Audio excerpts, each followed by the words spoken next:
it's Cathy Cress again, and we are doing the playlist number 27, how to do an intake. And we are talking, go back to number 1, of all the skills that you need. And you need the skill of understanding this dysfunctional family. We're going to talk about a dysfunctional family right now in an intake. You need to identify them in the inquiry when they first call, because an intake, as I'll explain, goes in 2 parts. So the inquiry, they are going to be overly sensitive to criticism. That's what a dysfunctional family is, and disappointment. So it's really important that you just don't criticize during the, you shouldn't be doing that in any of your work, but to be very objective in your discussion with them about the problem they're discussing with you. They feel really easily criticized because that's what these families are about: blaming back, blaming back. So, that's something to really be aware of. Again, be very objective, not subjective.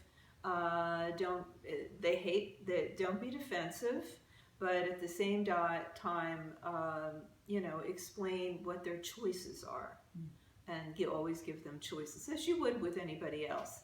And they tend to be really disappointed if there's not an immediate answer. If you're not going to say, yes, I will take your mother off your hands and she won't fall again. No, you can't say that. But you have to offer hope. Hope is really important to these families. And so offering hope is the real most important thing that you can do during an intake with a dysfunctional family, and anyone, but especially with them. Because they disagree with each other so many times, and you may have 2 family members calling you, describing what the problem is. So you really want to be very careful to follow. First of all, you should do a lot of research, if you haven't done it, into a dysfunctional aging family before you take this on, and have those strategies that I just talked about: the objectivity, the giving choices, and not having an intense emotional reaction yourself when they have it themselves all the time.